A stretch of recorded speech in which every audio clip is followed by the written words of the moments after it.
In the wake of the tragic school shooting in Newtown, Connecticut, administrators across the country are looking for ways to improve safety. And one town has figured out how to put a police officer in a school, and it doesn't cost them anything extra. NBC's Katie Tur is in Simpsonville, South Carolina to explain this story. Katie, good morning to you.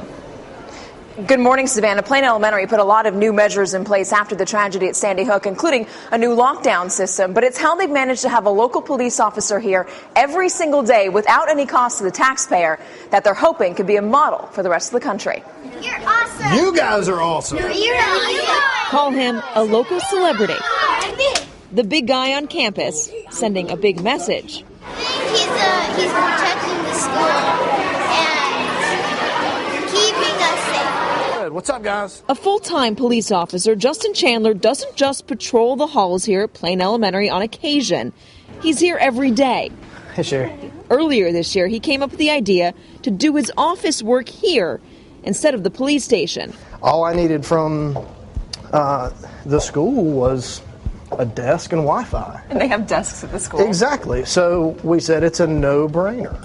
In the weeks after the tragedy at Sandy Hook Elementary in Connecticut, schools across the country reevaluated their safety procedures. Here in Simpsonville, South Carolina, the proposal to have an officer like Chandler on site struck everyone as a perfect solution. And when we got down to brass tacks with it, it didn't cost a dime. It didn't cost anything. No. Can I get a hug? I feel safer. I never thought that actually having an officer at elementary would be that valuable, but now that he's here, I don't want him to leave.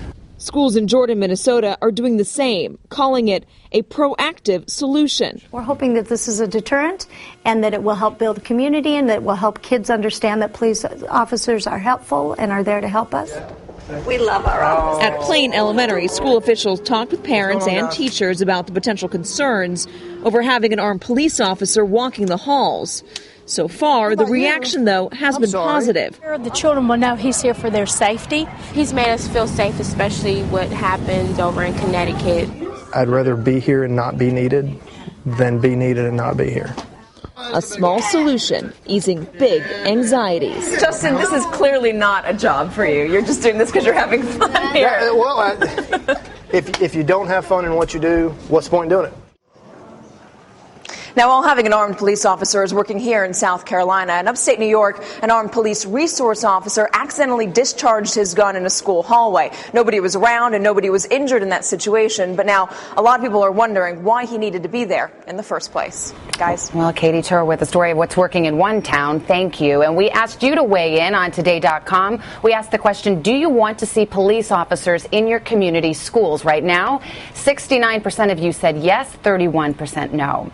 So it's an interesting idea, not without controversy, but it's a simple solution. And if it doesn't cost communities anything extra, I think it's going to be something that spreads across the country.